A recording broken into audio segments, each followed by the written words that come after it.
Good morning. I would like to talk to you today about the Taser Pulse. Today, January the 26th, I am starting officially my Taser civilian training course. And I would like to take the opportunity to invite you all to come on down, register for your civilian Taser class. It's going to be awesome. You're going to have fun. And I'm going to be able to answer hopefully all of your questions that you might have concerning this very special self defense tool that you can add to your collection along with your mace, your stripe stick, your stripe light, your burst from your flashlight to distract any and all possible assailants, attacker, would-be threats that comes your way. Now, this Taser Pulse is unique in its own way. From a distance, it might even seem as though it's a real firearm, pistol, revolver, or whatever that you might want to call it, a weapon. But it is, nor is it what one might be considered, quote unquote, only a stun gun. Now, the word taser and stun gun should never be interchanged with each other because it's not the same thing. Now, this weapon, this self defense tool, is a taser.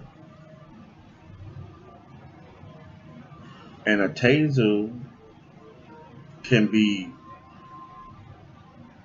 summed up in a smaller version, an electronic weapon that shoots out projectiles that goes into the skin or the flesh, the large part of your assailant or threat body, whether it's an animal or a human being or something in between. Now, this weapon has the incapacitating ability to be able to take down a threat possible up to or maybe minimum to the max of 300 pounds.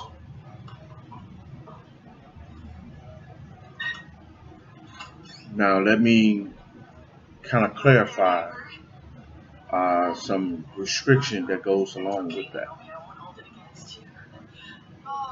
It has that incapacitating ability, but you have to be at the proper distance from your assailant. A lot of people have in the frame of mind that the closer I am, the better shot I have. Well, that may work with a semi automatic pistol or a semi automatic machine gun, or it might even work good with a revolver, a six shooter, or five shooter, no matter what caliber it may be. Because a firearm fires a projectile with gunpowder and other substance that's inside of it.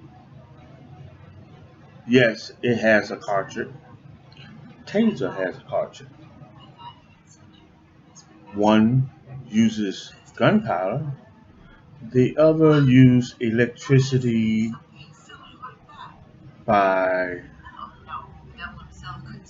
the generating effect. The firing mechanism is a battery. Now, if your battery goes dead in the taser, then the taser doesn't work. If it's at a low function, then you're not going to get the maximum effective incapacitation that you would probably be from fully charged batteries. Now, with those small notes, quote unquote, said, let's get down to the basics of this weapon. What is this weapon used for? The Taser Pulse is used as a self defense weapon. It can also be used in close quarters to eliminate threats, to give you the opportunity to escape and get away. Now, here's what it comes around. With this weapon, you have to aim high to be able to get both prongs hit directly at an angle so that you get a proper connection. If you aim down, you're going to miss your connection. So that means you don't have proper circulation going. And if you don't have proper circulation, then the electricity is not flowing. It's kind of like the little thing in the light bulb. You see that goes top of the light bulb, that little string thing. You ever see them hanging? One side connected and not the other one. So that means it's not working. So you need to change the bulb. So when you fire up high so that it hits. When it flies out, it flies out. They're sitting pretty much in the cartridge, stacked on top of each other. And when they fire out, they go at a distance. So you want to be able to get a proper connection so that the electricity is flowing continuously throughout the wires. These wires, along with the prongs, let's say this here are the projectiles. This is the wire. These wires are about 15 feet that goes out in length, 15 feet. So when they properly connect and you pull or you push the trigger, when you push the trigger, it gives a rotating of 30 seconds. Now this battery has the power and the energy to allow this weapon to be able to fire 50, 50, good old 50 times for 30 seconds.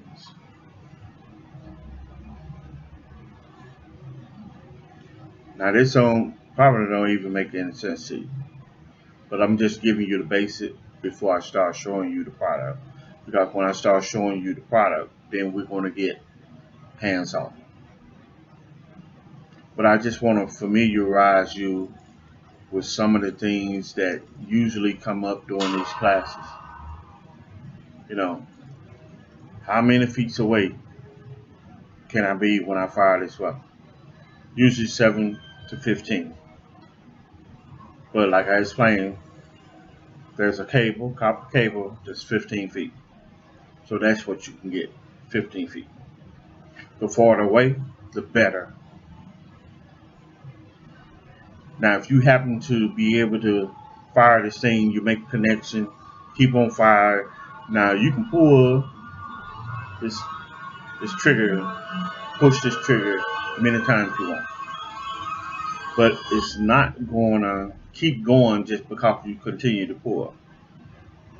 You you push it, 30 seconds.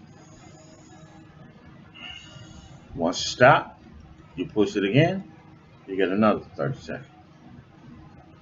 Now you can sit there and push, push, push, push, push. It's not going to do nothing until the 30-second up and you keep going again. And like I said, they got to have a complete connection. No connection, ineffective. Aim high, make a proper connection, bam,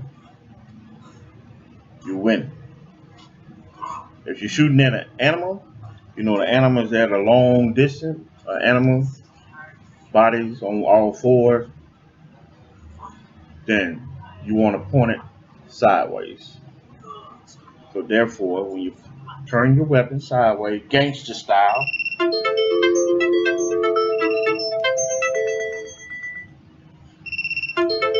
you get that gangster style shooting, hands to the side, you get the pulling. So that means your prone is going to be long ways. Your weapon is going to come from this to this so that you can fire the long way at the animal. So you probably got a good angle from the front leg to the hind leg, so you're going to get a positive connection. There's no way, no how. You're going to miss that if you're doing it the right way. Now, if you get that big old grizzly bear, he stands up, tired. You got all of this torso. You can take him down.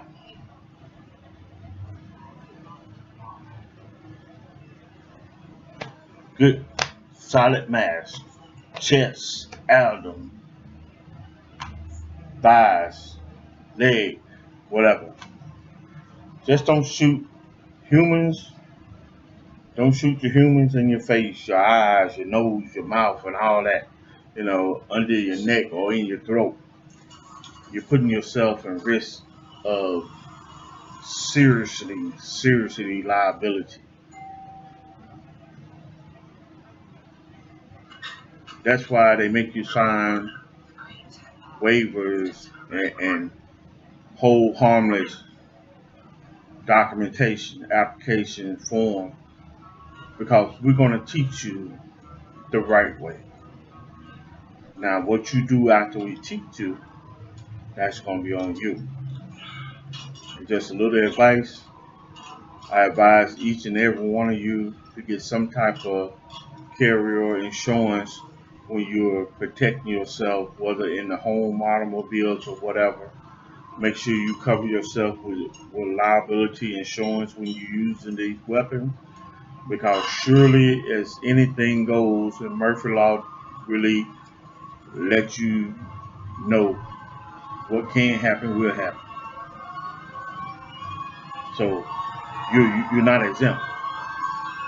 In no way, no how, you're exempt from anything if you use any type of use of force. We do not, I repeat, we do not endorse any type of tactical training, physical training, any type of stance or anything that we teach you or show you as form of a demonstration or a class. We teach you the weapon, but we do not endorse any type of technique. We ask that you practice utilizing your equipment, your tools, your self-defense tool, your self-defense, taser, each and every way possible.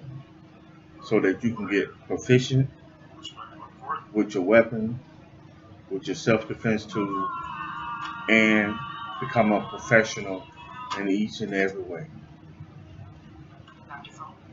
So, here we go. Ladies and gentlemen, without further ado, I introduce you the newest model for civilians on this earth right now that I know of. Manufactured by Taser International, my bestie, my trusted friend that I never leave home without it. I know a lot of you got your American Express card, but I have my trusted friend that has been with me over the past years. Now, also, pardon me, yeah? Get yourself a nice little cake. One thing we talk about is safety. Keeping your weapon out of the hands of children. Because surely as anything, and as Murphy Law stipulates, when you don't want them to find it, that means they're going to find it. Now, here is what we've been waiting for. This, ladies and gentlemen, is a Taser Pulse. This would be considered your barrel. This is considered your safe arm. Safe. Arm. Safe. Arm. Safe. Now, are you all catching that? Every time I put in arm, you see this light. A reflection of light. So it has a built-in flashlight. I don't know if you all are able to see that.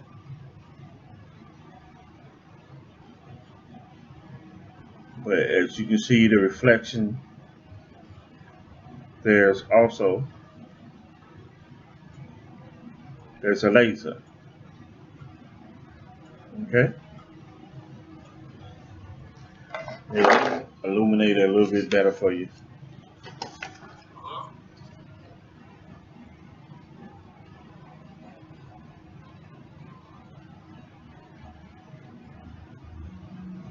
It's kind of different and probably hard to see because it's not green. That's why a lot of people prefer the green, because the green lights up to the human eye.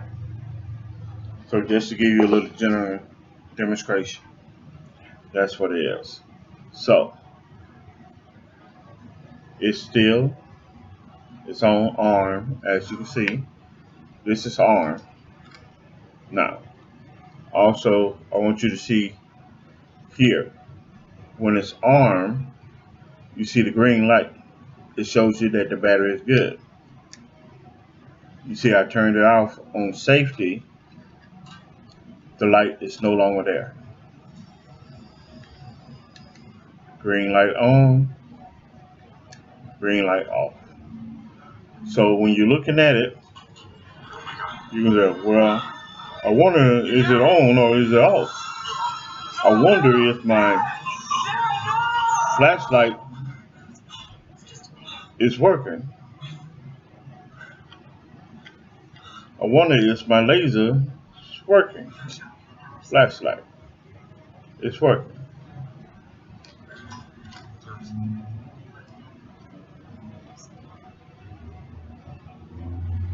Flashlight is working. Built right in there. As you see. Logan, let's go. Flashlight, laser. Flashlight, laser. Now what is this? Where are you going? This is your cartridge. These are your doors for your cartridge. Okay? These here, I guess you can say this is your barrel where your cartridge is fired out of. Okay? So this here will be your pistol grip or your trigger guard. This is your trigger. You push, you don't pull. You push, you don't pull. This is your pistol grip. Okay? You have a rear sight, you have a front sight. Same thing as a real weapon. Okay? Now, this here is pretty much what a taser looks like. Now, from a distance, you would know if this was a pistol or not from a distance. If I had this in my hand, pointing it, you probably wouldn't even know. But as you can see, if you aim it at someone, there's a big old yellow thing in front. Now from the side, people probably can't see that. But depends on the way you're holding it, in people's eyes, you know, that's what it's gonna look like. So if this thing is pointing, you can't see that yellow. All you see is a bright light. You see? All you see is a bright light. Get in the car. So if somebody come at you, freeze, stop, stop advancing, I'll shoot. Last warning, I'll shoot. They don't know. All they see is a flashlight, a light shining. They can't see anything past that. They're pretty much blinded. You could be holding a flashlight in your hand just yelling out commands. They don't know. But what you're trying to tell them, hey, back off, I don't want to hurt you. But if you keep advancing, you don't give me no choice. I don't have a back door behind me. I don't have nowhere to go. You're in front of me. You probably got me blocked out the corner somewhere. What can I do? Now I have no choice but to defend myself or become a victim. And I'm not about to become a victim. That's what training is all about. That's what becoming an owner of a Taser Pulse is all about. Self-defense. This weapon is not meant to be used to commit crimes or any illegal way. So there are consequences for any action on utilizing anything for self-defense or for alternate purpose.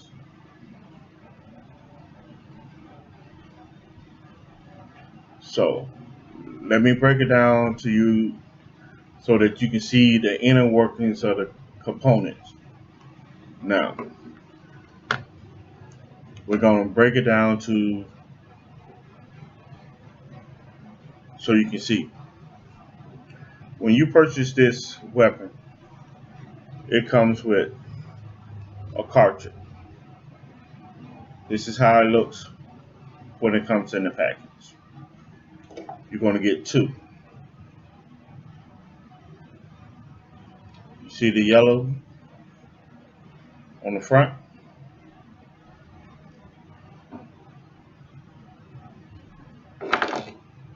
You see the black?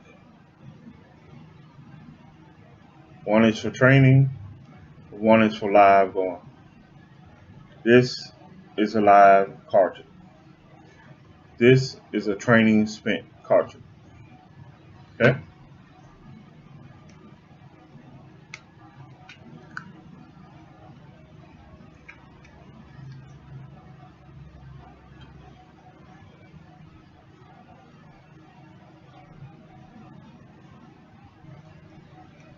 Well, correct that. It's a live cartridge. It was my intent to bring one that wasn't. But I want you to get a close up on this. You see these silver points where the metal is? Okay, these are point of contact. Now,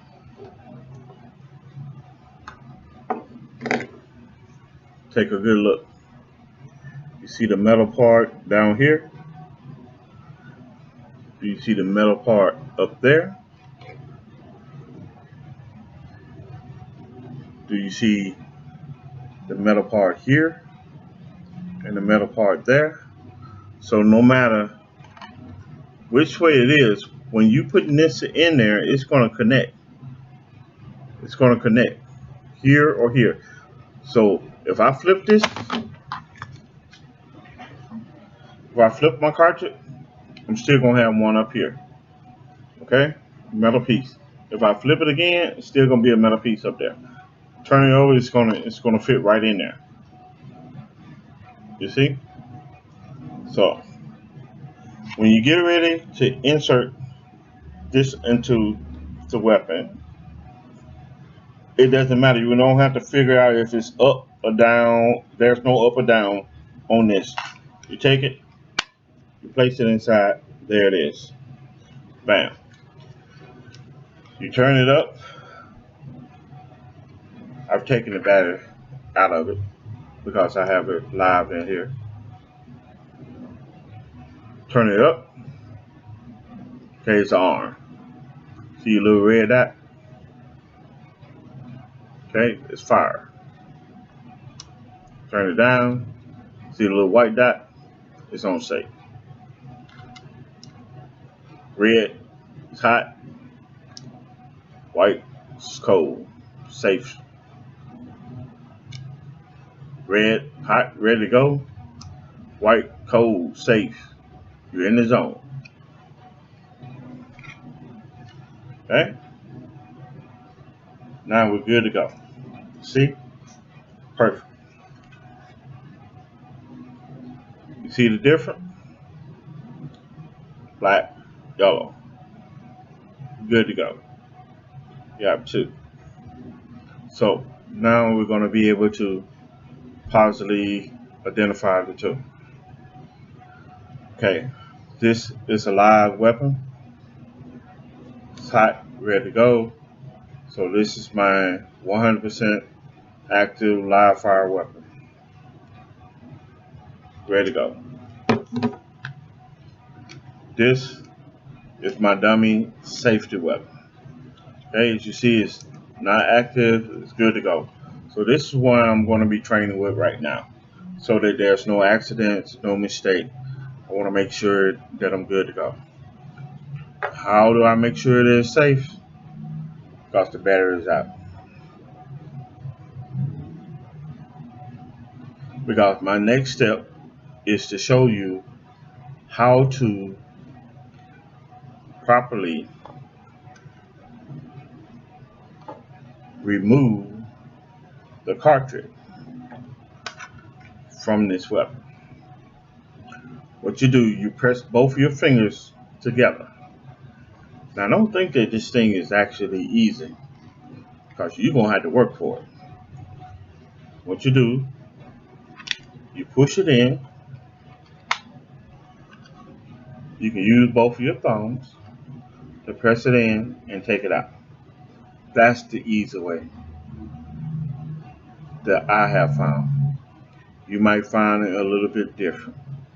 But as you notice, I'm a big man. I had to use two hands to do it. As you see, I was trying with two fingers early. Don't wear yourself out. Be smart. Because when you're able to practice this, 9 out of 10, you're able to get up and move to a better place in safety.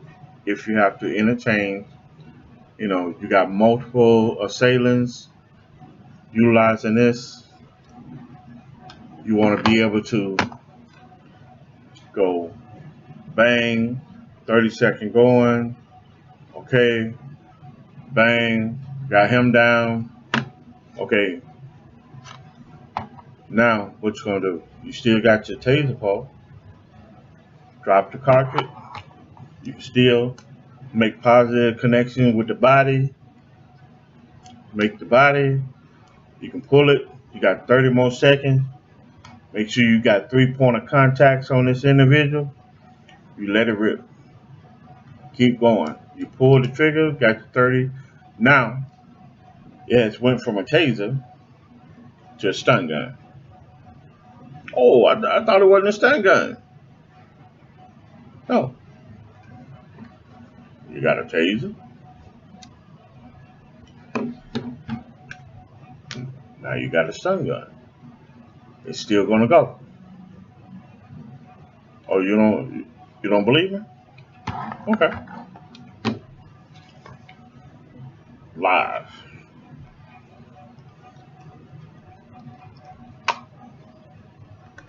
Pop it out.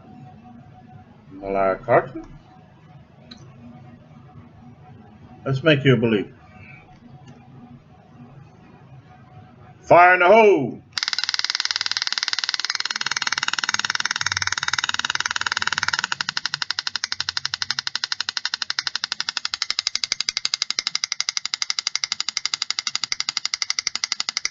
Are you counting the second? As you see, my hands off. You see that second card? Make a nice little sound, don't it? Now this sound is made when it's not making humanly contact or contact with an object or a person. It's really, really loud. Now, as you saw, it's live. It's not a joke. That's how it is. So you, without the cartridge inside, it's a stun gun. So you see, nothing in there. It's home safe. I can pull the trigger. Nothing's going to happen when it's on safe. But when it's live, you couldn't pay me enough money to put my fingers in there.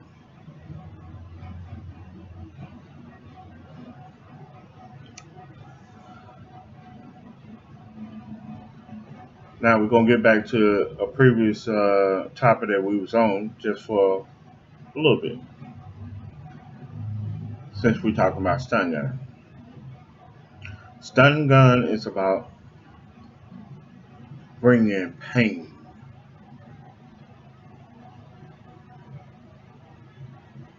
A taser is about incapacitating your could be, would be attacker to prevent you from becoming a victim. Now, don't worry about what would happen if you have to leave this here behind. If you have to leave your taser pulse behind, do so. Your life ain't worth it. Taser International has a nice little safeguard insurance policy, if you will, want to say that. In the case of you defending yourself during a self-defense encounter with an assailant, attacker, or whatever, a mugging or whatever, go get you a police report. Go get you a police report. Give as much information about where you was attacked or where you had to utilize your Taser Pulse, these little things right here have what is called anti felony identifiers in them. Some people call them confetti. These little bitty dots look like little sheets of paper, but those little glittery type of paper or whatever you want to call them, confetti, when they pop out, these doors open up, that confetti shoots out. Now you're not going to even see it at first. You probably won't even recognize it until you start looking on the floor. They have these little things that's going to be laid around everywhere. I mean, they be all over the place. Really all over the place. So they're going to be able to see. They're going to be able to identify these little location of where exactly this incident happened. So it's pretty much if it happened where you said it happened, these little things won't be there. They'll tell. They'll tell on you in a minute. 9 out of 10, you probably have some on your clothes if you utilize, if you're using the same or wearing the same clothes that you were seeing prior to. Half the time you won't even see them. But if you ever been examined by forensic, trust me, it could be in your hair everywhere. Just because you don't see it, don't mean it ain't there. So, really FYI for you.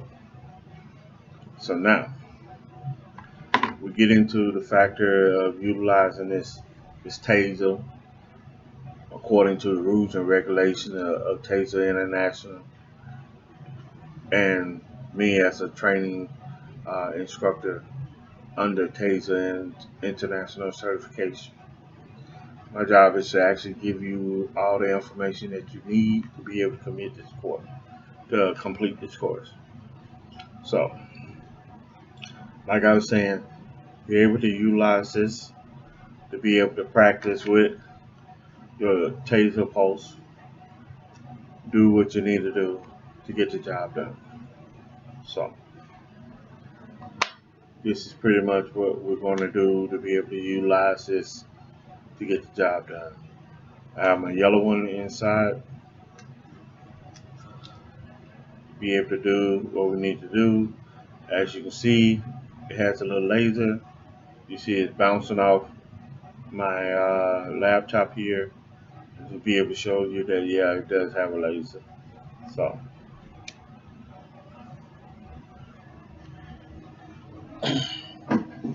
so my next topic is to be able to show you how to remove a battery.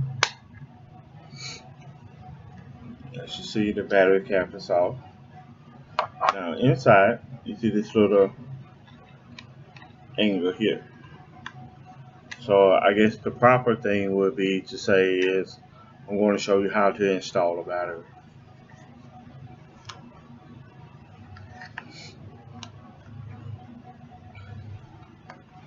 The best way I learned is through trial.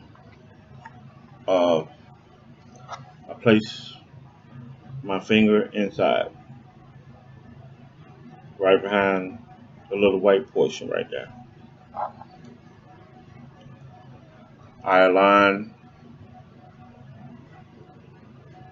my male clamp to be inserted inside the female clamp over here. So align those up.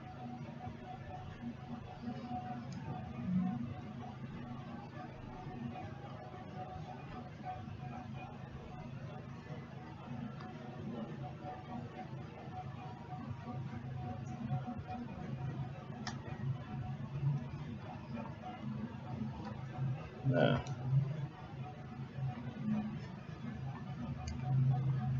don't expect everything to come together like you want it at a snap of a finger. Because we know surely as anything, like what Murphy Law says, what can happen will happen. As you see, there it is, right back in there. Okay, so there it is. Now, like I said, this here is my training to make sure that I don't do anything wrong. So safety precaution, demonstration purpose. I have a demonstrating type of weapon here. It does function. This is a dead battery that I have in here for training purpose. So I utilize this. So when I have to pass this around to my students or whatever, I make sure that uh, nobody gets shot in the face, in the eye, carelessness. Because the one thing about it, sorry just don't work for me. Um, it's about practicing, doing things the right way, and you're supposed to treat every weapon, even this taser, as though it is loaded. Because once you have this inside there, it is loaded. It is loaded. So it's not like it won't be loaded. It is loaded. It is loaded. And this is something that is very important to learn and practice each and every day. So if you think that you're not capable or ready or responsible enough to know when this thing is on safety or when it's ready to fire, then you need to put in a safeguard until you are familiar with this weapon 100%. Don't want you to accidentally shoot yourself trying to pull it out, trying to be John Wayne. This is not a John Wayne weapon. John Wayne wasn't even around when this happened, okay? So, don't think you're John Wayne. Well, fella, what do you think? It's not going to happen, guys. Girls, it's not going to happen. You're not Annie Oakley. You can't shoot down the whole world, okay? Getting drunk, having these two together, it don't work like that. Alcohol and firearm or any lethal or non-lethal weapon, no matter how they categorize, this thing will kill folks. And that's no laughing matter.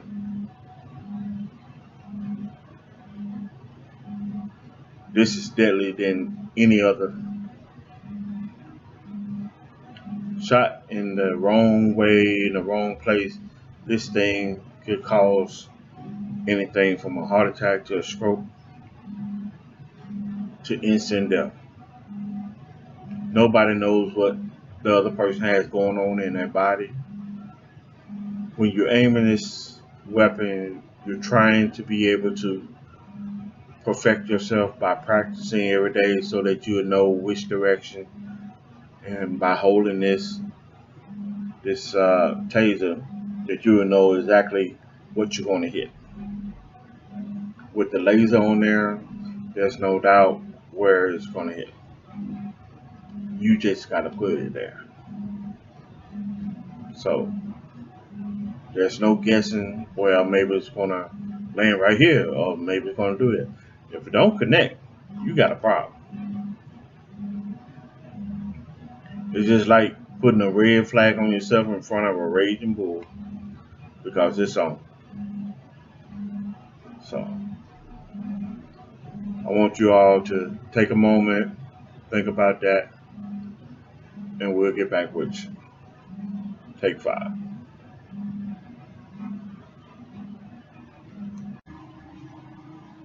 All right. Thank you all for continuing to tune in with me.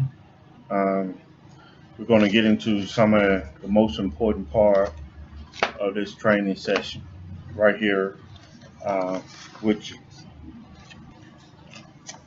now I just showed you one taser that's out there, and I just want to demonstrate that there's just more than one. There's one that is being used by law enforcement. It's called the X26X or C, I believe, and there's also another one that's the X26P, and there's multiple others that's also out there. This here is what I wanted to demonstrate today. This here is the M26. It's very bulky, very large, very bulky. Uh, as you see, has the doors inside of it, but as you notice, the cartridge is a little bit different. This one is a square, and this is more oval shape. Now, they both can be removed with the same technique that I taught you or demonstrated, utilizing both thumbs and just pulling up. Now, as you see, this is what I want to show you. The arch connecting,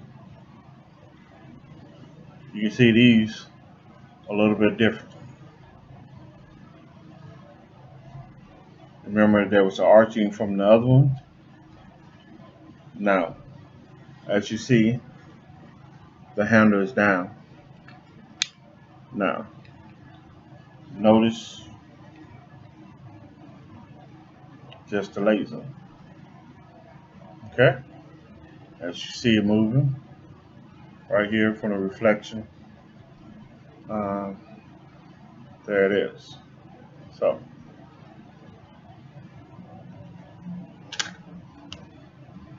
never point the laser in anyone's eyes. So, excuse me.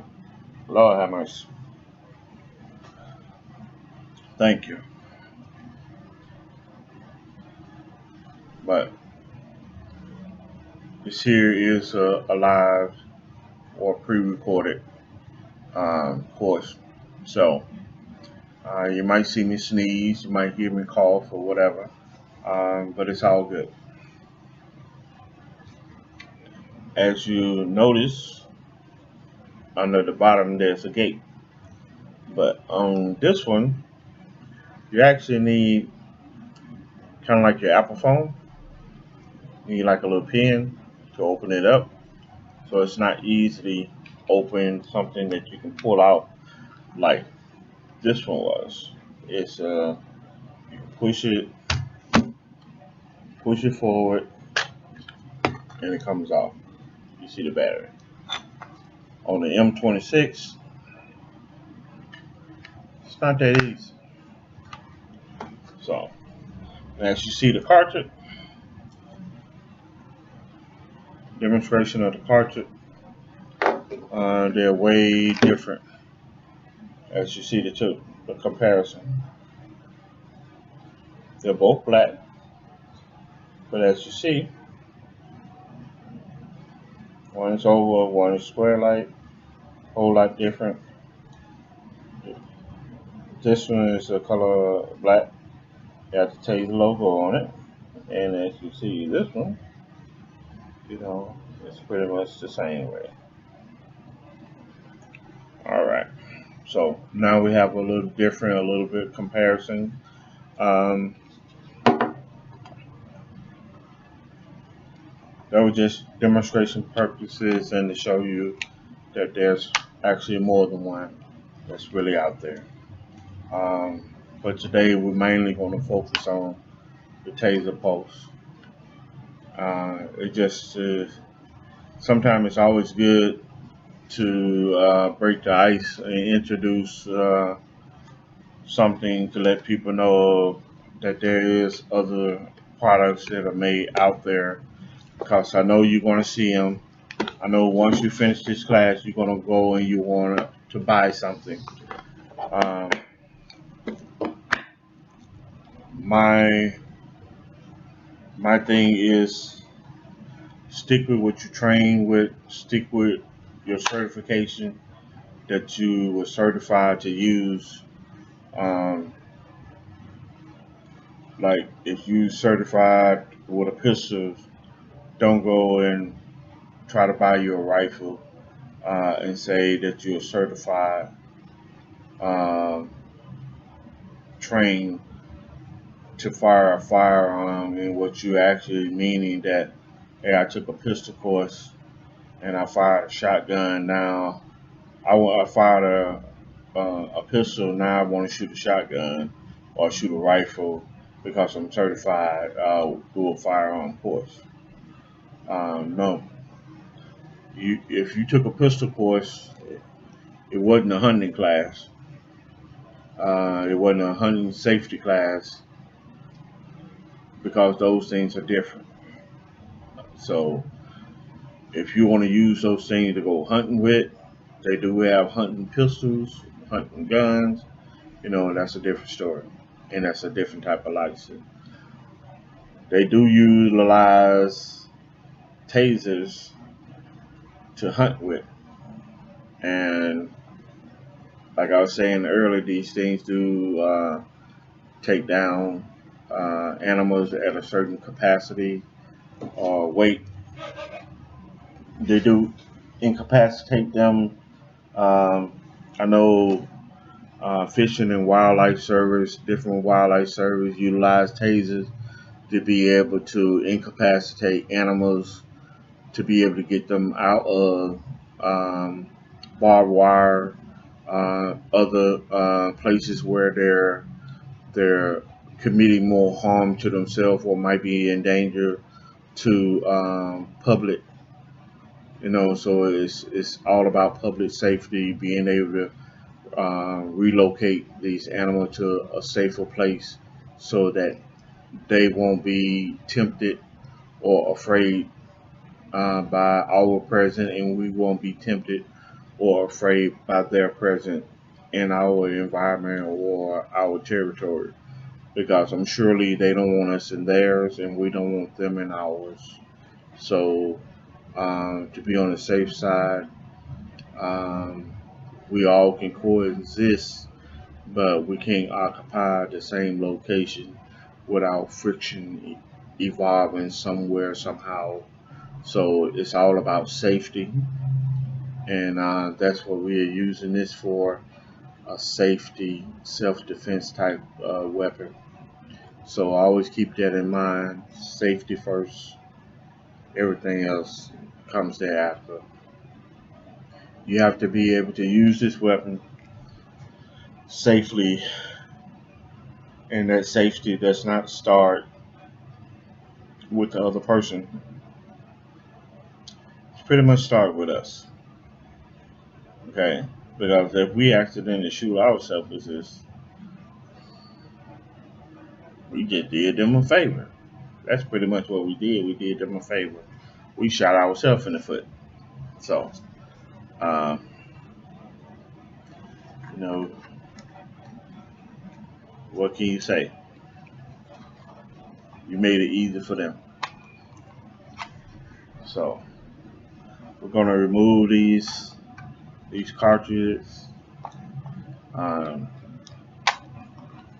because we're gonna get into little hands-on practice and different things like that. I already taught you a little small version on how the operating of the Taser is, what you need to do. We're not going to deploy. We're not going to fire any cartridge at this moment because the environment where I'm at, is I don't have my targets, the wall targets up where you can actually see when you shoot it. those things goes off in there to illuminate. I don't have any dummies or anything to catch the prongs when they fire out.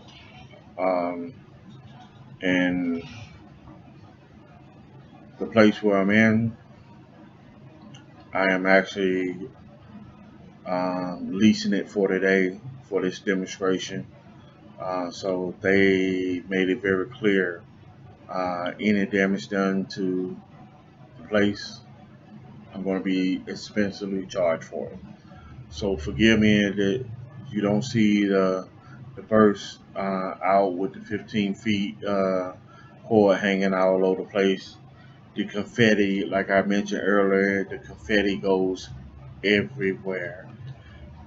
So I don't want to be paying twice for the same location. So I'll probably be able to do that in another video. Actually, I do have that um, video up. It's already on YouTube. I did a prior demonstration on the use of a taser with my little daughter, Leah, in another location where we were actually in a business contract at that location. And we did receive permission to be able to utilize that location for demonstrating and taser training purposes. So uh, I would try to pull that up and attach that to one of my websites so that you'll be able to see that video. So look out for that. So let me give you a little bit background on the goals of this course. One of the primary goals of this course is to provide basic operational theory of a taser self-defense weapon. And I want you to know by providing this training, we will teach taser civilian courses that educate civilian on reasonable, safe, and effective operation of taser self-defense weapon. So don't think that this here is just a fun uh, type of class and that you can just play around in there, because this is not what it is.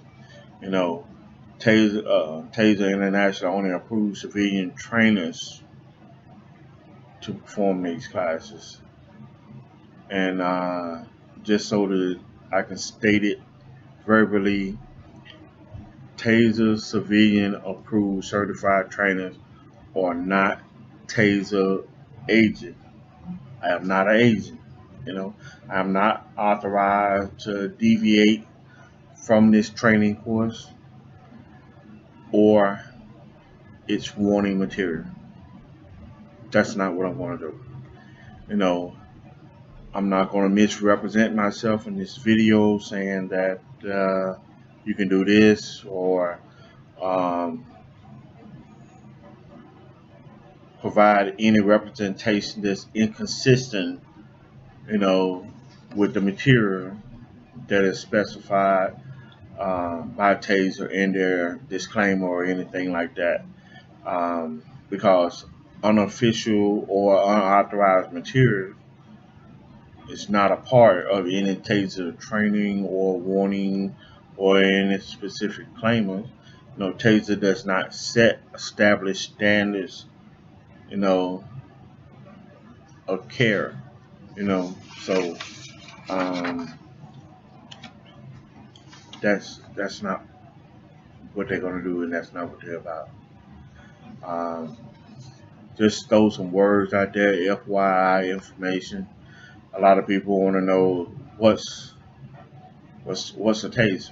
Like I stated before, you know, but I'm gonna break it down just a little bit more deep. Taser, the word taser, is a brand name. As you see, it's come up here. It says Taser, Taser Pulse. That's a Taser brand. Taser is a brand name. Circle with a lightning bolt. kind of like the little Zeus thing. It's a lightning bolt because it's using electricity. Electricity shoots out there. Lightning strikes. Electricity, you know, is a little part of that lightning. It's just like the flash. Bolt the engine, energy. So it's a brand name, but it's also a taser is a conductive electrical weapon. Short CEW. Conductive electrical weapon. And what it does, it incapacitates people utilizing what? Electricity. Like I said earlier, taser is different from a stun gun because a stun gun is a generic name. Anything can be a stun gun. Small, long, kind of like a stick or whatever. A little box square one, with a little flashlight on it. It could be a flashlight with the little electric, little pros around, like I was showing earlier, where it create arch. The arch create pain. So it's a generic name that you have to have actually contact, where you have to be within a distance of the individual to be able to make contact directly with the individual. The only downside of a stun gun is you have to put yourself within arm reach of the individual, while when you're far away, you can fire this as a taser far away. You got 15 feet of from this cartridge. You got 15 feet of wire coming out of that shooting. So I can be up to 15 feet away and I got you.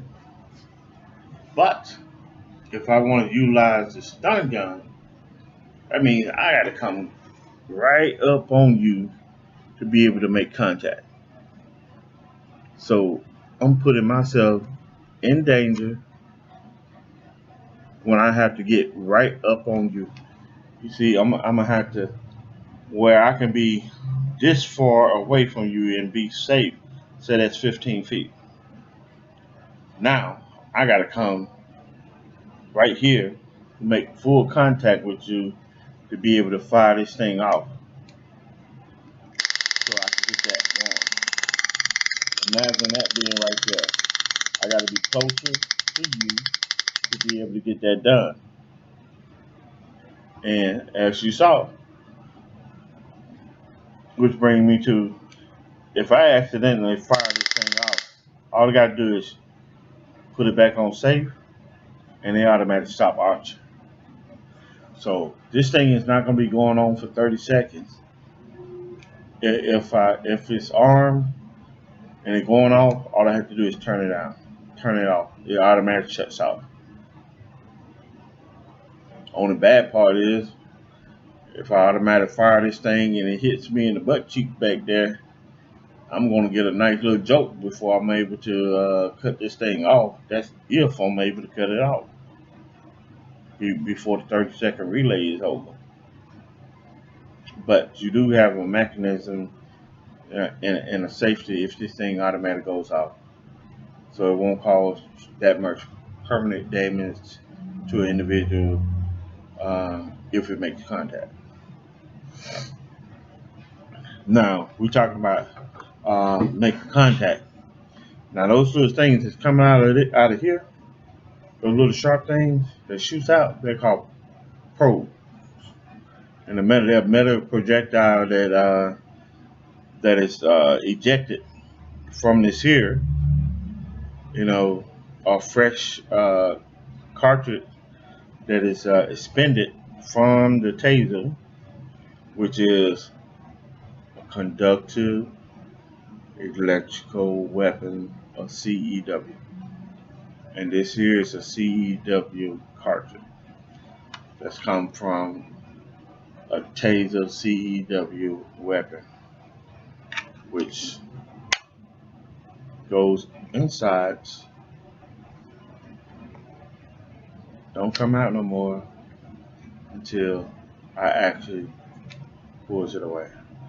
So now it's live, it's good to go, has its own, as you can see, it's green. Okay, yeah. So now we was talking about early in the course, we was talking about AFIDs, anti-felony identification uh, tags, confettis. Those things actually go everywhere. But we're going over the name because these names are very important when you're utilizing this weapon. You need to know each and every component of this weapon, this taser. So you need to know exactly what's going on with it, what happened in it, and what are the names are called, and what happens when you fire this, and what effect does it have on what type of or what part of the body. Now, when you fire this taser, it interrupts something called neural muscle uh, impacitation. That's what happened when those probes hits inside the person. It messes with their neural muscles and it incapacitates them. You know, those are the motor nerve meditation incapacitating abilities of the taser. Hits in them, breaks it down, shut it down, cause it to make you twitch all over the place. Okay. Now, when this thing fires out and get the body all shaking or whatever, you can stop it. All you gotta do is click it off, on, off, on, off. So that's it. That's your safety. These are called blast doors, and that's the cartridge. That's the cartridge cover. Proper name of this here is the blast doors. So when you ever have to call Taser or whatever and talk about your product or whatever, you can give them the correct name of each and every product that's going on. Blast doors, trigger guard. You did what? You push. You push the trigger, not pull. You push. You push it in. You push it in. You push it in. That's it. Push it in. Release. Push it in. Release. You don't pull. You don't pull. You push. You push. You push. Okay. Now, what we're going to get into is exposure. You know, you being exposed to the effect of the taser CEW, which is conductive electrical weapon. Okay? Now, what do that mean? What does CEW mean? What is a conductive electrical weapon? What does it do? It provides an electroshock. That's what it does.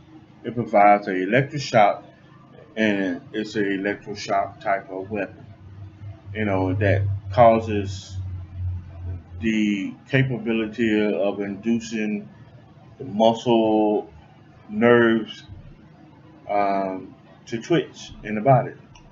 You know, and the weapon that we're going to be using, you know, in this class are Taser Bolt and Taser Pulse, and possible strike stick, which is also um, a flashlight with the stun gun built in. So these are three items that we might be using during the course of this Taser class. Um, they're pretty much similar, and they work pretty much in the same capacity or the same way. So just wanted to pass that type of information on to you. Um, like I said, Taser doesn't endorse these different type of thing. If you need to consult anybody concerning legality or legal advice, get with your lawyer, get with your law enforcement officers, those who are in government that has to deal with this type of stuff every day concerning what medical issue that could be done if someone in your home is accidentally shot with one of these things, or your husband or whatever. If you utilize these things, talk to your lawyer.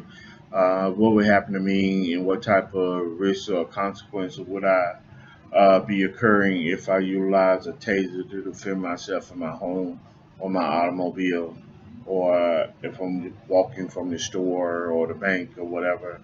Uh, what type of liability will I be subject to? So those are the things that you might want to talk with them about, your legal advisor. You know, me, I'm always as an instructor, I'm subject to a law-binding contract or obligations under which the company certify me, or I'm actually using their title every time I um, market my skills. I say I'm a Taser certified civilian course instructor. My job is to follow the rules and regulation and standard of training which Taser has allowed me to be able to utilize to teach this course. That's include everything from I have to follow all the disclaimers, all the rules, all the regulations, all the practice, all the safety rules that goes on um, in this course, and that's what I want to pretty much pass on to you in this video, so that you can get a pretty good idea of what it is that we're doing. Okay. Now the safety rules dealing with this course and each and every course thereafter. Um, Couple of things you got to understand. No live firing in the training area. So, like I said, we won't be firing. We won't be doing any live fire. Any participant, every participant is responsible for immediately reporting any type of safety um, issue that you see online. If you see somebody doing something wrong, playing around with this weapon, got the laser pointing in by the eyes or whatever, you automatically call out stop action. Stop action is just like um, the same command that you would give on a firearm range, um, conducted by either a safety officer or a student.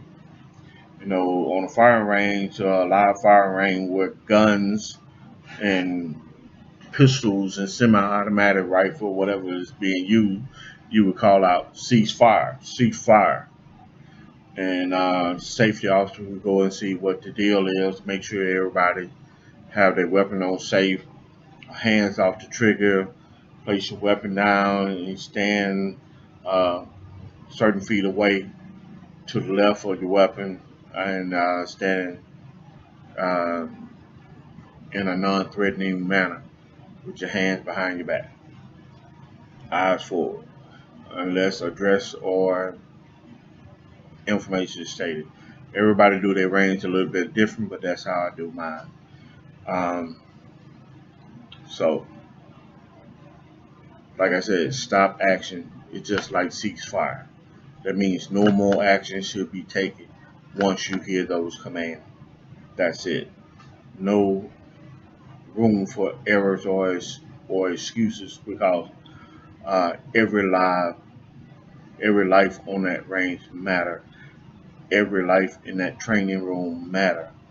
Every action has consequences, and these things are important for each and every instructor to have a safe, free zone.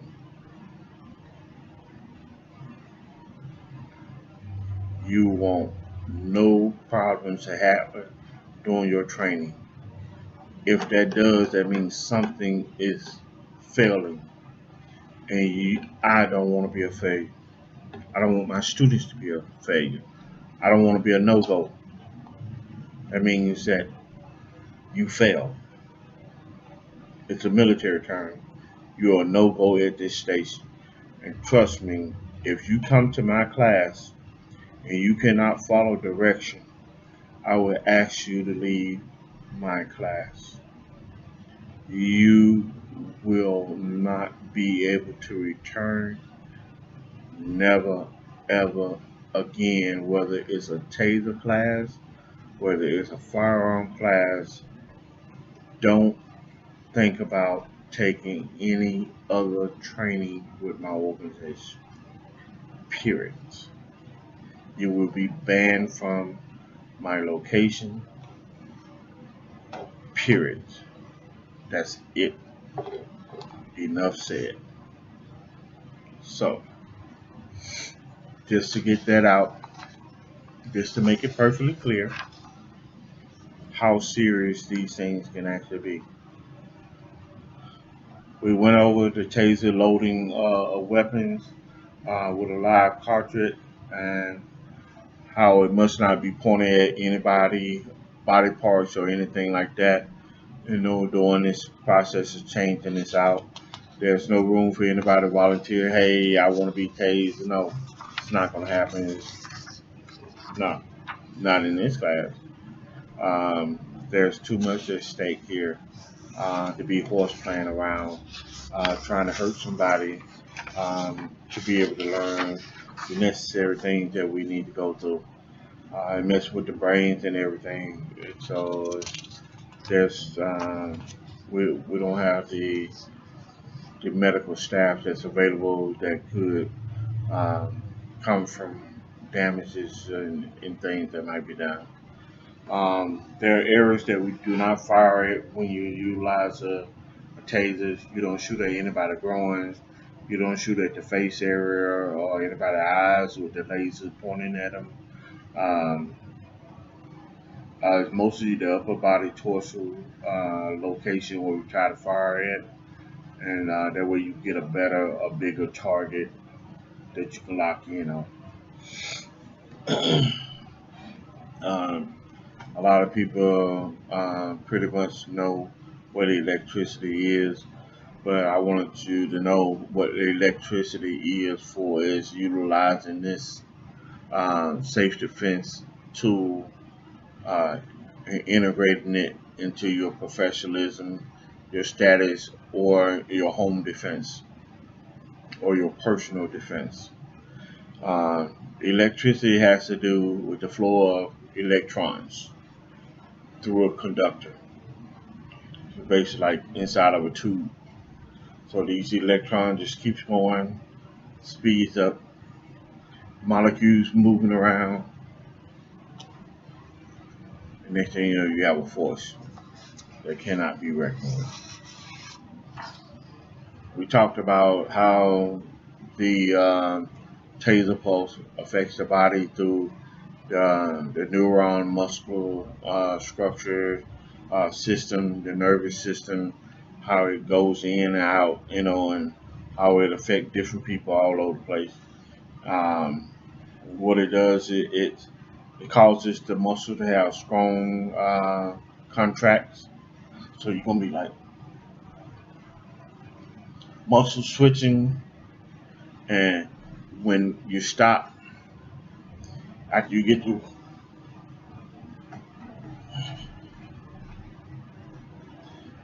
your body's gonna be tired.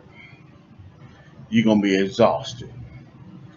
You're not gonna want to get up and run a 440-mile relay or 440 relay, any type of, or any. You're not gonna want to run anywhere. You're gonna be trying to shake it off, regain your composure, regain your boundary, your balance, and all that. Everybody suffer different things differently, but that's just some of the stuff that I know. Because you're gonna be, if it's done right, you're gonna be physically exhausted. You're gonna be falling over. You're not gonna pretty much. You're not gonna be able to get up. You know. So that just let you know about that. Like I stated earlier, there's no volunteers, no um, in this. There's for voluntary exposures. It's not a part of the end user of the civilian training course, and Taser actually prohibits the voluntary exposure in the end user civilian training course. So they forbid it, so it won't be done. Here's a brief overview of selected portion of the medical and safety study. It talks about the cardiac. Experts have identified that the following key related to or conduct a electronic weapon, which is cardio risk, has to do with dark to heart, DTH. Another one is the amount of delivery electrical charge to the heart. So the further the darts goes away from the heart, and the lower the delivery of the electrical charge pulse per pulse to the heart, the lower the risk of the CW affecting the heart.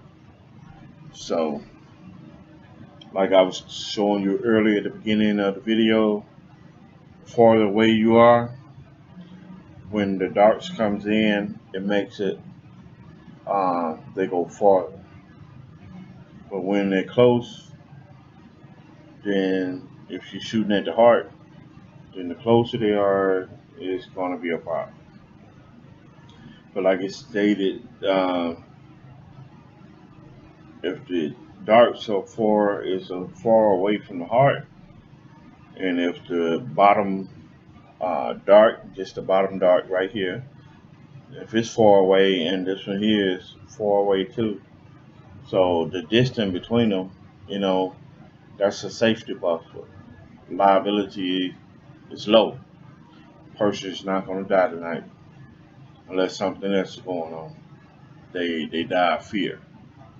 Other than that, you know, it's the risk is going to be low, but it's not going to be zero. The risk is never going to be zero because there's always a risk factor, and zero is not the number that never comes up. But what we can do is we can reduce that by properly utilizing the restrictions that has been placed in utilizing this weapon. It's not a close range weapon. It's not a close range. It's a distance. If you're gonna use close range, then it needs to look like this. It needs to be the stun guy. Gonna use it as a distant weapon, it needs to look like this. You need to be far away. Got it? Got it. Alright. Moving right along. Taser has been utilized by approximately over 5.5 million people. They probably have experienced it, have it used on them, whatever the case may be. It's been utilized in over 5.5 million people. So far, For with my understanding and my information, there has been zero fatalities. That means there has been no death. Utilizing this weapon has no death. So, there's no reports of um, heart problems or any heart being affected by the use of this product.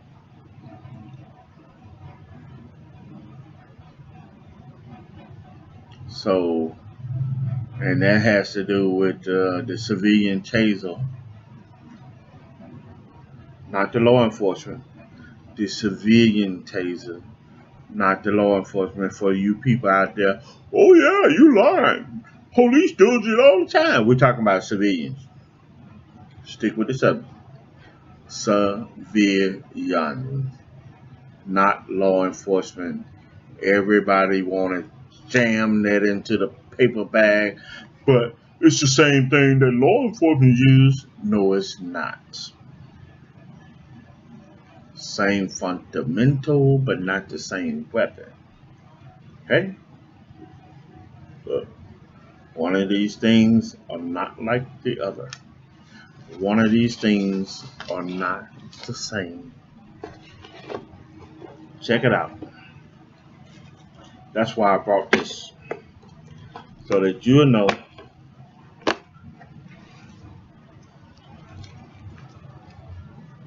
taser,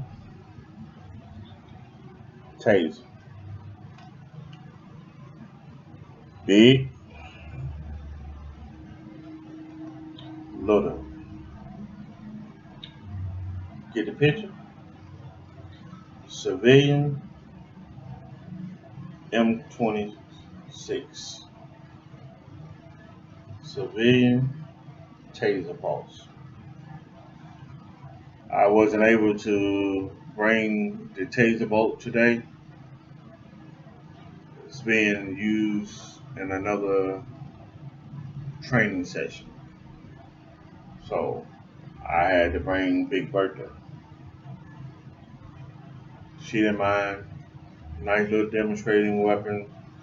Um, Gets the job done. More power, more impact. More power, more impact for the size.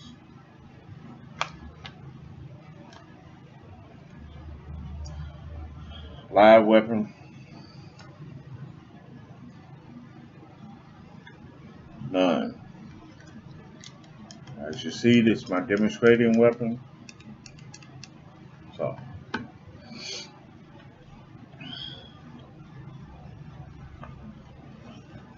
so once again, this here how you remove cartridge. Press both thumb together, push up, and out it comes. You can do that when you fire this weapon uh, during training exercise. Just take that out, place it back in, bam, you're good to go. So,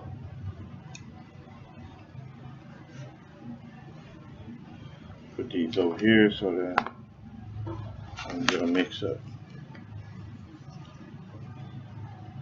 As you see, these Taser Pulse also comes with a soft holster, pocket holster. It's not hard to put it inside. It's just like putting on a sock on your feet. Once you get it in there, you just slide it straight inside. Bam, good to go. So take it,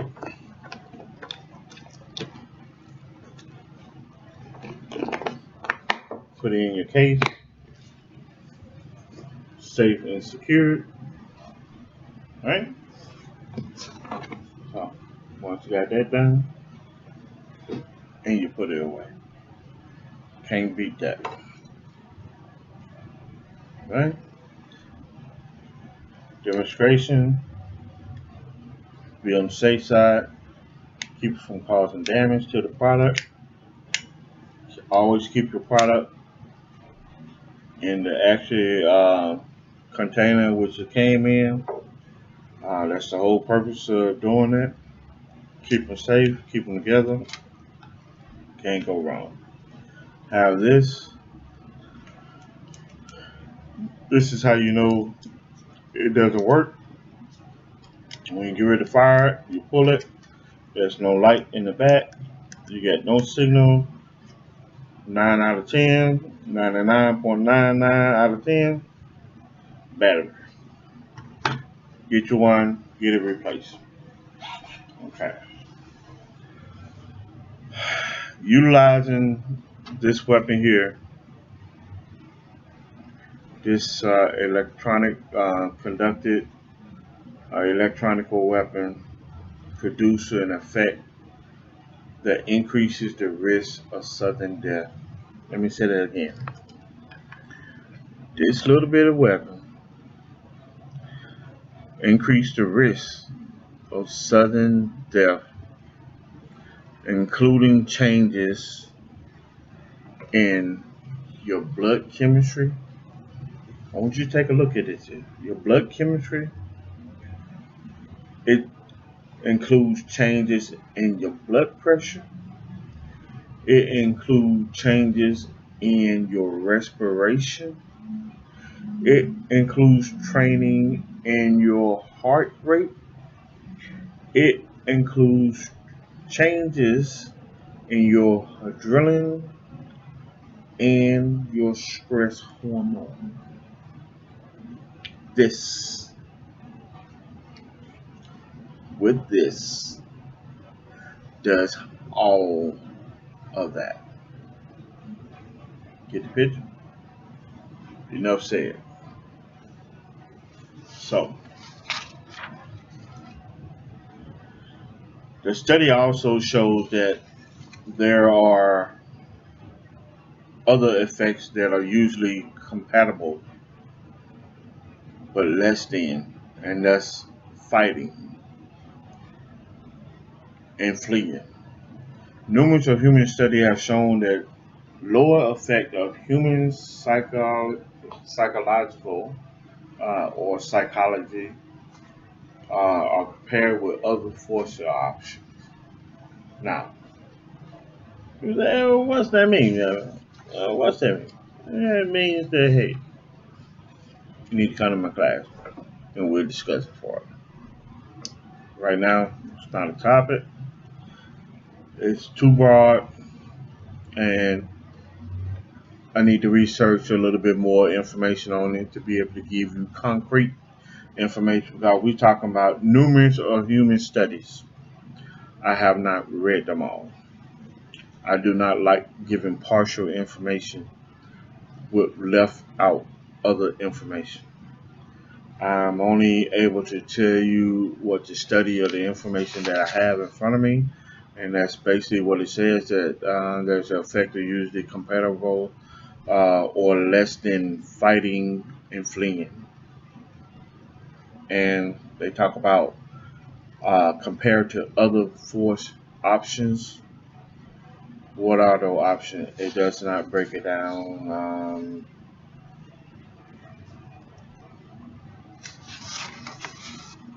No, it doesn't break it down. So, like I said, I like to give out all the information when I'm talking about something. But I just want to let you know that it is out there. I invite you to go and take the opportunity to find out what those other force option is. And if I get them first, I will come and I broadcast those to you. Now we get into flammability. Okay, I already know what you're saying. Flammability? What you got there? Flamethrower? Dude, it's a taser. It's a stun gun. What flame can you talk? Remember those archers? Using them as stun guns? When you pull that trigger, it went electricity. When lightning hit a tree, don't a little smoke, a little fire flame come up out of that? About the same thing, yeah? Imagine that touching your clothes, you know? Your clothes got maybe some oil on it, a little vapor of gas. You stop by the gas station. You've been working at the motor mechanic shop, and you get hit by one of those little things, So it can ignite. It can ignite any type of explosive material from a liquid, a fume, a gas, or a vapor, or other flammable substance, or gel, anything from sewer sewer gas. You got all that toxic stuff, that vapor that's coming off the sewer with that methane or whatever, methanol or whatever that's coming out there. Um, it's meth labs, law enforcement, they go in there raiding meth lab. That's why they tell them, hey, don't fire a bullet inside the lab or anything like that. Use non-lethal, like rubber bullets or something like that. Bing bags or whatever. You know, um, when you round butane tanks and stuff like that. These things are real flammable. These things can puncture, leave little small holes in there. At the force capacity, just like a F 3, 4, 5 tornado, putting a plank straight through a telegram pole. Yeah, like it was a toothpicks, and I never seen nothing like that in my whole world until I saw that video of that um, piece of wood going straight in it. Actually, literally, no wood. Second later, wood. Rewind it, no wood. There it is, straight through it like nothing I ever seen before. Nothing. I mean, it didn't crack, it didn't break. The thing was still intact, and it went straight through the pole. The force to be reckoned with. Now we get into other different type of things that's basically out there now that we're talking about explosive vapors, gases, fume, different stuff like that. Um, let's get into other form of liquid and agent and self-defense product that's available out here to us. For those who are just joining us, um, my name is Johnny King. I'm with Nike Personal Protection Training Service. I teach firearm training. I'm an NRA certified safety officer. I'm an NRA certified um, firearm instructor, pistol instructor, revolver, semi-automatic. Uh, I train with all different types of weapons. Um, I'm also a personal protection certified instructor through the NRA. I have been for over 18, 19 years now, and I've taught over hundreds of students in different groups, individual over my career. This was something I was doing my last couple, my last years overseas in Germany. We was doing foreign relations, as I call it, because we always used to go out there and we do friendship fests and different things like that. And what I mean about that, we go out there and we shoot the German weapons. We shoot foreign country weapons, and we get their weapon qualification badges. Like they'll come in there and they'll shoot our weapon, so they get our American qualification badges. We'll shoot their weapons, learn different techniques with their weapon, and we meet their qualification and standards to earn either gold, silver, brass, bronze. Um, so you receive gold, you're just like an expert. You receive silver, then you kind of like a sharpshooter. You receive bronze, you just like uh, a marksman, just low level marksman. You made bare minimum. You're not a good shot. Um, a lot of time it's a hit miss. You know, um, I've seen some incredible people do some incredible things with um, weapons that in all my career that can't be duplicated. So that's a little bit about my history. So I have been involved in firearm training for multiple years. I just have been with NRA certified for those approximate years, 18, almost 19 years. The other years was with the military, so it's probably about almost 30 some years of dealing with firearm training and certification as an instructor. So we've dealt with grenades, tear gas, and stuff like that, which brings me to the point about personal defense spray.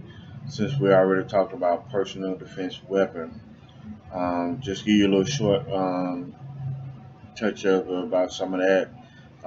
These defense sprays are usually called defense agents because um, they're released into the air and they incapacitate individual by shortening a breath and making it difficult for them to stay within the area without running to other place. If they get a direct hit, they might feel the effect of the chemical inside of them. Some are alcohol, others are mostly like oil-based type of chemicals. So they kind of like sticks to you. They burn your skin. They stick on your skin. And they rub. The more you rub it, the more it goes into your skin. The more it goes to other places and locations. Some being painful, some being unbearable, and some requiring immediate medical help or relief. So we're getting into the point where we're talking about the taser self-defense weapon information, and most of that we have already covered when we talked about.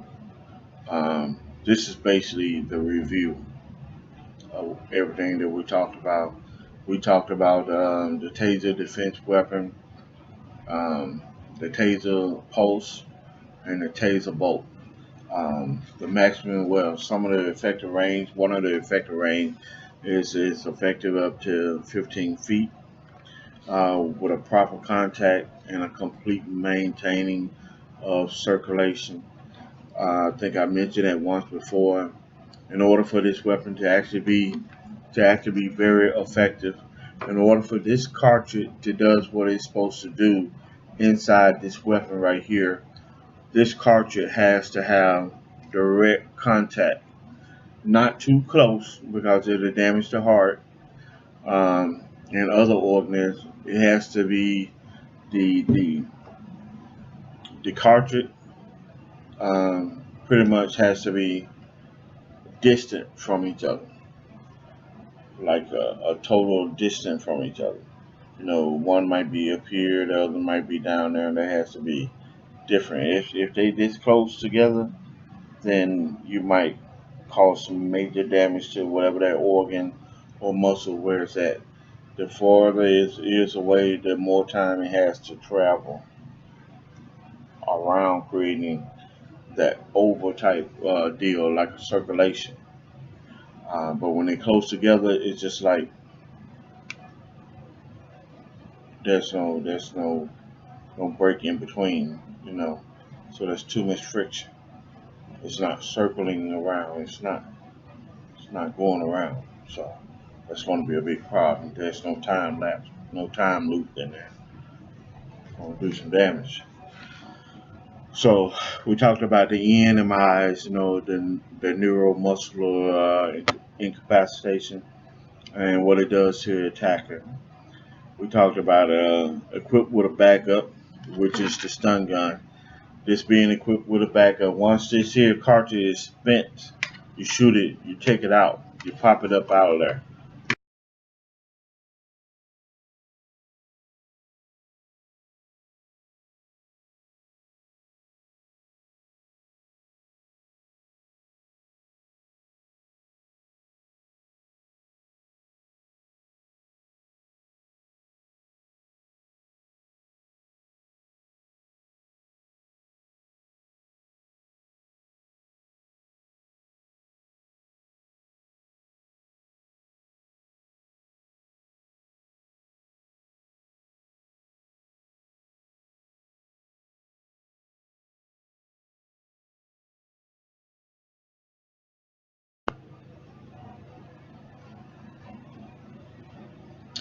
All right.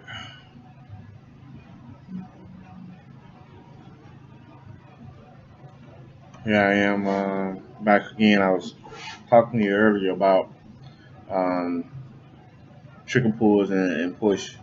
We're going to talk about the compression, and the propelling of the probes coming out from the cartridge. They're traveling down the range uh, toward the attacker at a roughly 1/10 of a second. Once they come in, the batteries are going to discharge an electricity from the probe. It's going to come out and create a complete circle. They're going to create a muscle nerve uh, mediated effect that will cause the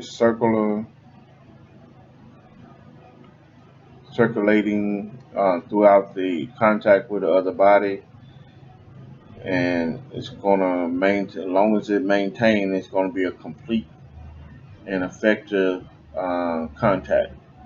So you're going to take them down, you're going to incapacitate them, and it's going to be down. You know, and as long as they're maintaining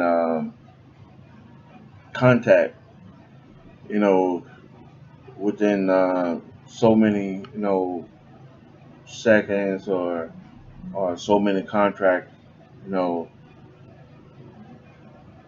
the individual gonna be out. Correct word and term used, incapacitated. Now, when you pull it, or you push and approach a discharge, there are X amount of contraction that the muscle is going to be going, or the neural muscle being incapacitated. There's about 19, maybe 20 times per second that muscle is going to twist. That's where you see that that vibration going through there. That body is just moving, coming through there. So you're gonna get that going. So you see how fast that actually goes. It's probably gonna be a little bit more faster than that. You're gonna so or it might be as slow as that. So you really gotta watch. How it goes. Everybody's different. Everybody's different. Where I've seen guys actually get hit, tasered so many times, and they still moving. They might, but those people was on a certain type of drug or whatever, or under the influence of something that was making them feel inhuman. So, um, we talked about all the incapacitation, utilizing the NMI, and what I want to basically what I want to do is I want to give you like a brief demonstration of some pictures that I want you to see here. where it goes over the sight, the front sight, the rear sight, where we talk about the probes being shoot out. The blast door is here. See the probes being shot out from the taser pulse. You got your trigger guard, your grip, your blast doors, all that. You're talking about your safety, your off your own button. So your trigger here. You got your lasers and your flashlight right here. So this is basically what it looks like, in its original the way it is. As you see all this here coming out of this, that's that confetti I was telling you about. Um, the anti-felony identification um, discharge that we're talking about there. So we have all that that's available, for you, you know, and like I told you, those anti-felony identification tags, they usually have a little numbers on them, or different things like that, so they can be help. They can be used as an identifier once something happens. So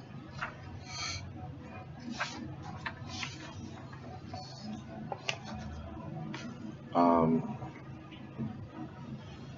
the safe place when you're discharging or you're firing this thing is usually like 15 feet away, from your would-be attacker. So you can have a safe area to run, so you can go and always know where the door is at, where your exit at. Always have a plan or exit strategy.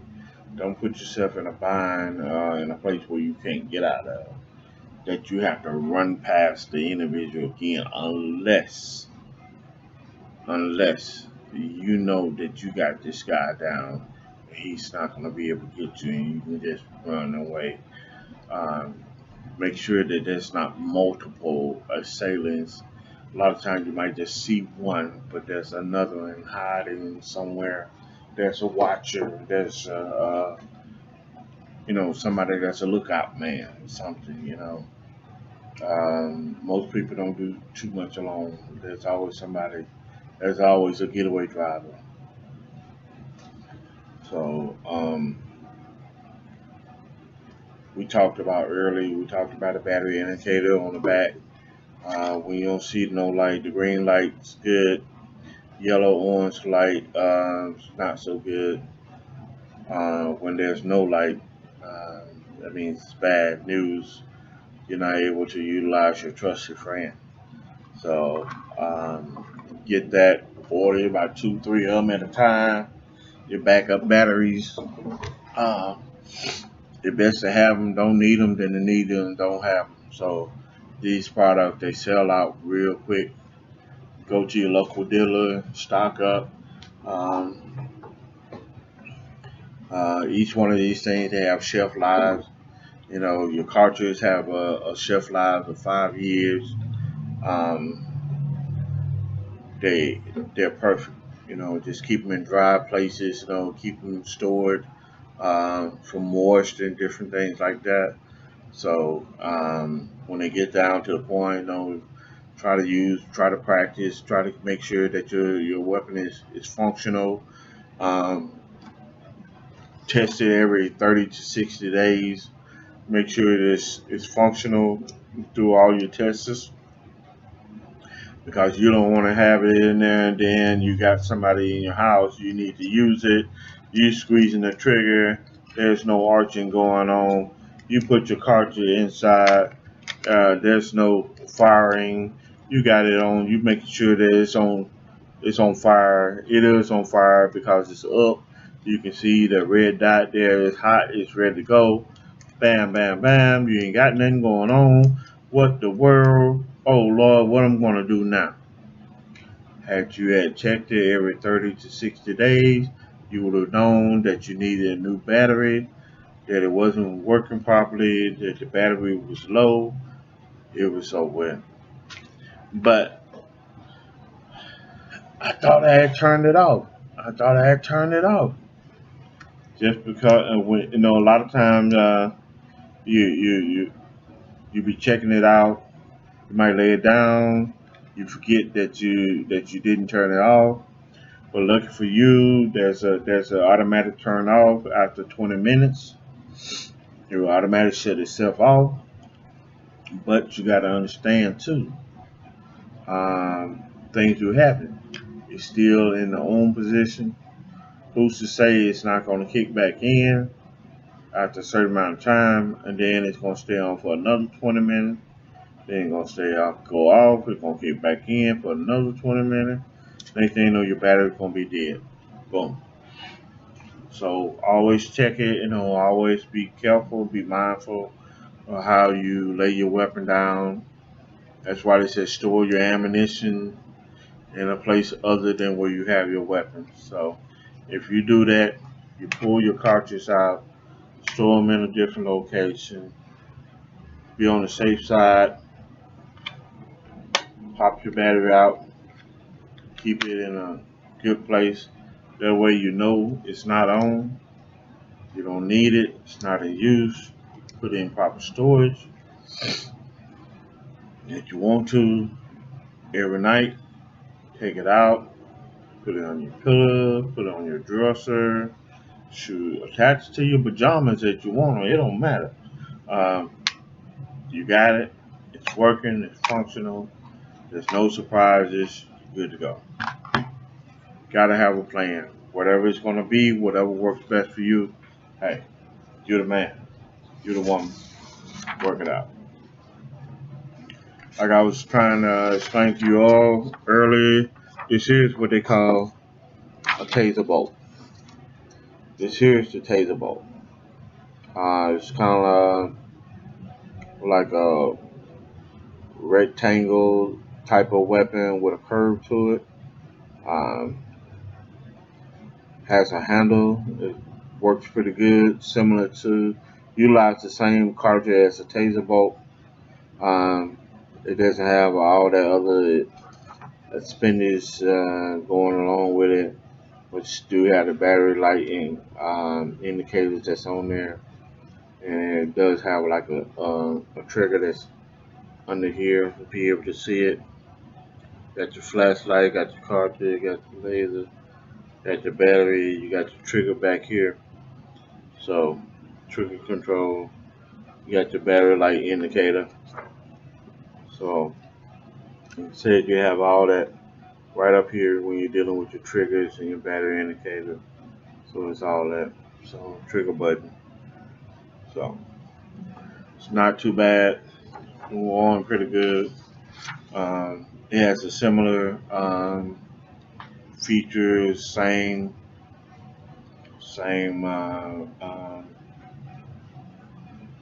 logic that goes along with it, like the Taser Pulse, same distance, same feet, contact, stun gun can be used, pull off to utilize a stun gun. Different battery though. Um, these things, the Taser Bolts, you don't need a license in most states, but there are some states that does have restrictions that do require a license. Um, the Taser Pulse and the Taser Bolt, that interchangeable cartridge. They both shoot at approximately 15 feet. They have a shelf life of 5 years. There's only one single deployment with these cartridges. They are not reusable. They're about 60, 62 bucks plus tax.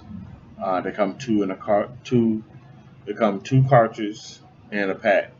So pretty good deal. Um, like I say, very good. Get you about a couple of them, to go along with it. If you like to practice do live fire practice, so you can get better with what you're hitting and what you're aiming at. Um, you know, you can always do dry fire or whatever. That works too. Um, as long as you have contact, the pros have contact, you can always recreate the cycle of 30-second all over again.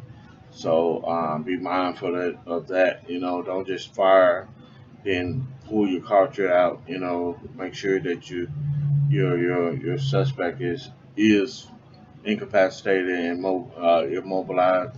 It's not able to move or whatever. So just go ahead and get that done. Um, what we have is we're talking about. Want to get into one of the biggest questions that people always have is, well, what's the best device for self-defense? Um, Pepper spray is good. Pepper spray is good. They have the marking identifier, what pepper gel, pepper spray. They're pretty much foam. Um, those three things are pretty good. Foam. Uh, they stick to the individual. As they rub the faces, they spreading all over. Gel does the same. Pretty much, that's like a paintball that's being shot out through like a pistol or whatever. They have the paintball gel. Um, they got the pepper spray. Only thing bad about the pepper spray, when that wind change, that's on you. Oh, wind change there, it changed direction. Right. You ever riding down the road, you try to spit out the window, and you get spit right back in your face? Same deal. Don't spit in your face. Don't spray in your own face. You know, when you're utilizing that, most likely the technique is OC, OC, OC. You know, spray, spray, spray. Try to cover your eyes, try to protect yourself from what's going on. Yeah, you're gonna get a little bit in your nose. You're gonna cough. Yeah, it's gonna be real. Um, so you gotta really be careful when you utilizing this stuff. Um, mace spray, uh, good within reason, but also can be used against you. You can also use it against yourself if improperly trained. So that's why we're talking about train to use the equipment that you're going to use in self defense. Okay. Um,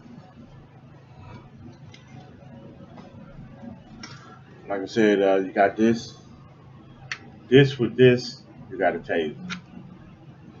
This without this, you got a stun gun. Any question? No said.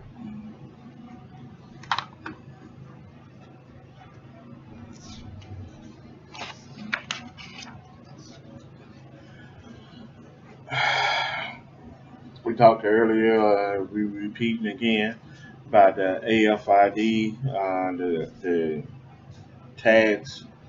Uh, each of the cartridges, they spill, about 20 to 30 of those little dots that be all over the place. Like I said, they confetti the pieces. They're everywhere, and they have a serial number on them, so they are trackable. Law enforcement are able to track those numbers when the taser are deployed. There's a sale record that can be traced back to wherever they purchased from, um, especially if this here is used as a prime. Like I said, guys, be careful when you use this thing for. It will come back and bite you in the ass, and I don't want that to happen to you. So don't commit the crime and you won't have to do the time. You know, don't go steal it from nobody because you use this thing, it's gonna come back on you. You go buy, you go buy these little thing right here, it will come back on whoever bought them. That's on you. The store, even if you go to the store and buy them, the store on the bottom, they sold it to you, so they gonna track this. This thing gonna be tracked. So don't be a fool, all right? Don't do it. It's trackable, you know. Even though this here thing is not classified as a weapon by the ATF, it is trackable. It is trackable. It's sold. It is trackable. So they know who they sold it to. That's a number, serial number, whatever on the box, all that, all this stuff. Everything that's made has a serial number. Has a manufacturer number, has a model number, has a serial number. Somewhere inside, this thing has value. This thing is over almost $400. Stealing of this thing, that's a felony. Anything over $250, it's not a misdemeanor. It's a felony. You know what I'm saying about that? We don't even get into that. Owners, keep up with your weapons. Keep up with your stuff. Lock it up behind the key. Don't let somebody get something and cause more harm than good. If you're responsible enough to buy this, be responsible enough to protect it and keep it safe.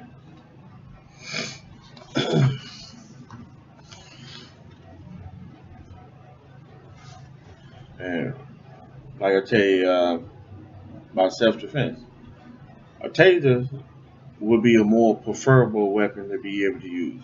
Why? Because you can fire from a distance, just like you fire from a firearm. You can drop it, leave it behind, and keep on going. You will get it replaced. They will replace this thing with the proper paperwork. Get your police report and everything like that. They're gonna collect it. You will get your number. It's a safe defense weapon. Don't leave home without it.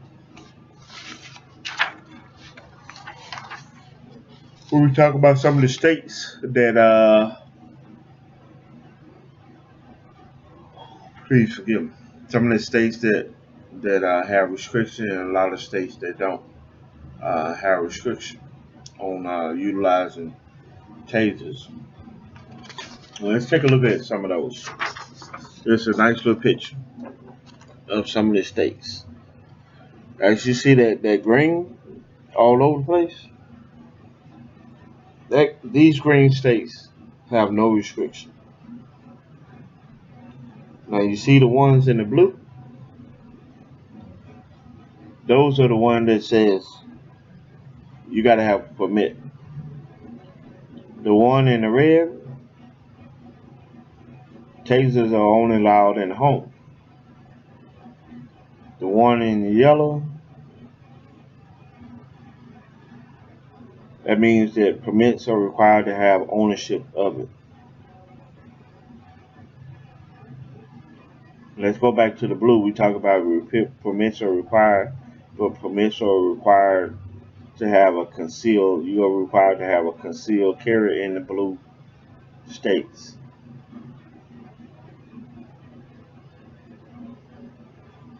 The one that you see that has a green checker on it, they're required to have a background check before you are able to buy one. The one that has the red checkers on it, a background check is required, you know, to be able to purchase and also to be able to get a concealed weapon license. So those are some of the things that you really have to look at, And you got those that has like the gray area up in there. You see the gray areas? Gray areas over there. Tasers are banned in those areas. Those few states, they are banned. So that's something to think about. As we talked about earlier, the battery status, red light, green light, yellow light, red light, green light, yellow light. Good to go, getting low, about to go dead.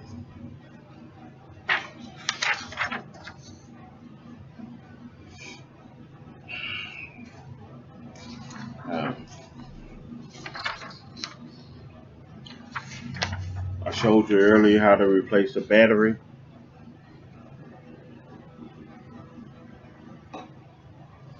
How to replace the battery. We went through that. How to replace the battery. That was pretty good. No replacing the battery. Wasn't too hard. Wasn't too bad. We talked about uh, property, proper cartridge reloading. We talked about that. Getting that done. Utilizing all the good stuff. Buying your product. Loading it, doing a sparkle test every 30 days, making sure that it properly functions. The sparkling function test every 30 days, which is a 30-second, 30 to 60 days, it's giving it the rotation that's going through there. So we talked about the proper deployment on the body, you know, making sure that you're about 15 feet away, that the probes are properly spread apart, and that the aim, you can aim it at the torso, you can put the laser at where the belt is, where the person's belt is, or the laser at. You can aim for that if you want. That way, when it goes up and it goes away, bam, it's gonna spread. It's gonna hit top and bottom. So not bad, getting yourself the good stuff that it really needs, to do the job that you want it to do. Proper firing, the arching sound, you know,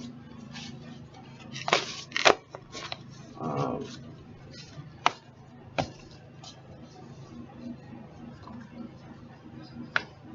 pretty much noticeable when you got the arching, pretty much notable. Uh, it's pretty much quieter, shall I say, um, when it's delivered to an attack. So when you press it up, when you press it against the person, it's gonna be a little bit. It's gonna be muffled. It's gonna be quiet.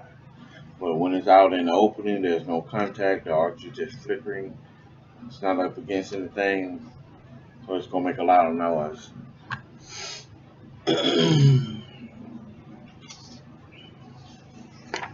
So, if you can hear it loud like that, then you know you don't have a good contact with the person. Because if you got good contact, you won't even be able to hear.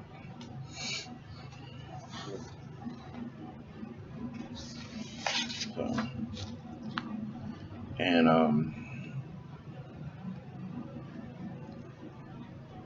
they have a little acronym that they brought together. Taser brought together about how to use a taser weapon for safe defense. Um, the acronym is ALERT.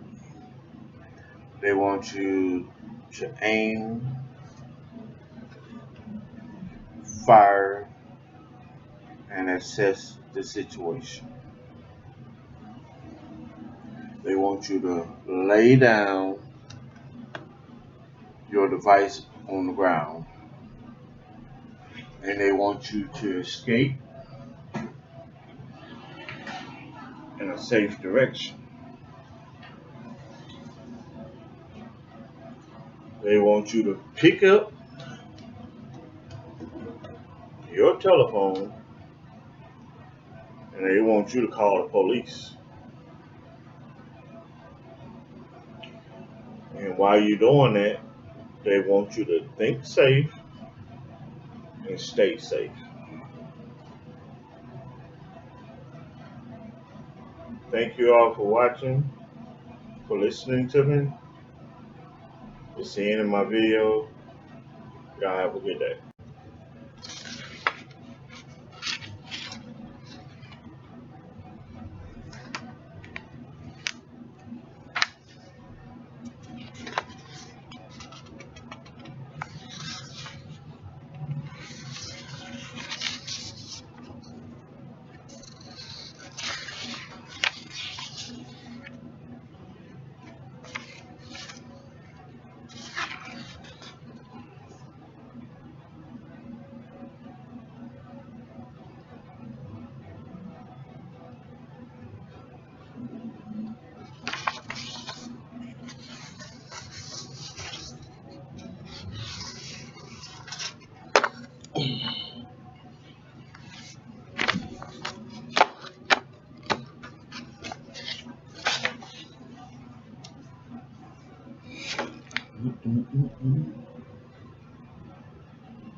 I started my video, y'all.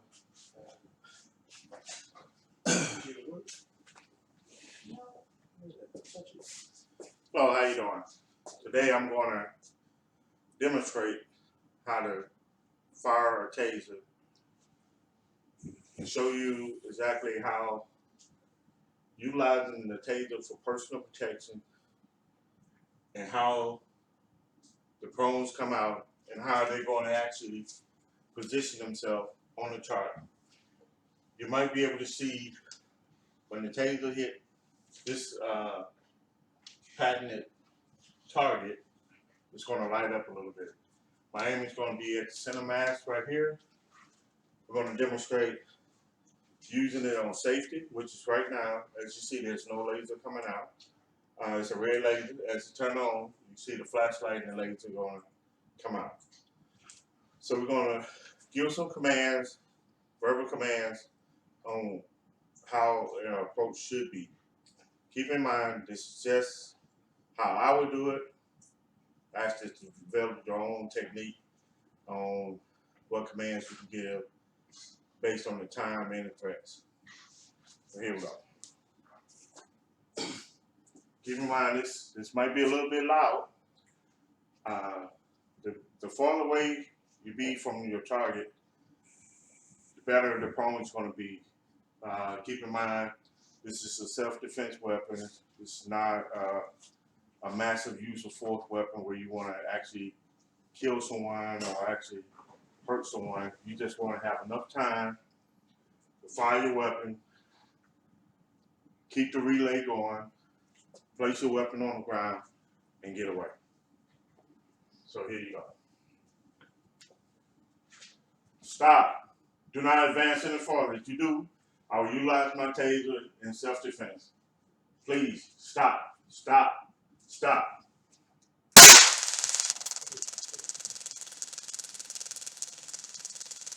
As you see, the glass going up, the flashes on the target, demonstrating the areas of contact. As you can see, the taser, the wire is 15 feet.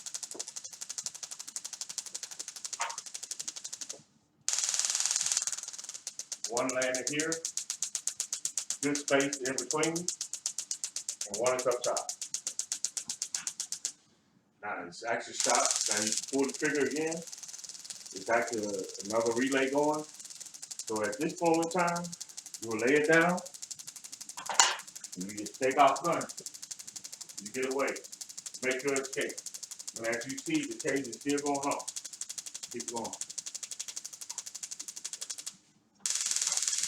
As you see, it's paused. It's going again for the second relay. This is exactly how it's supposed to be done.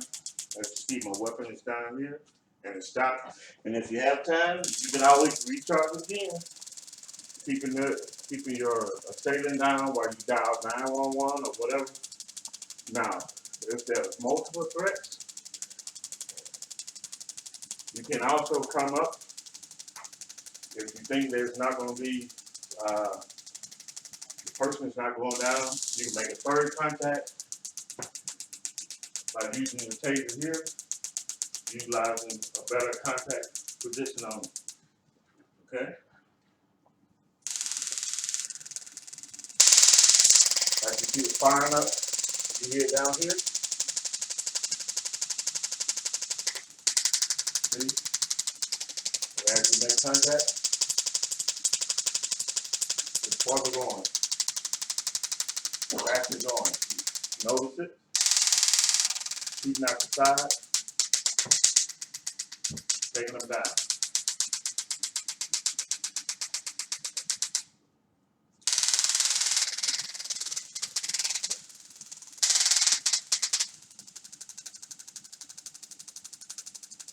Any questions? Thank you.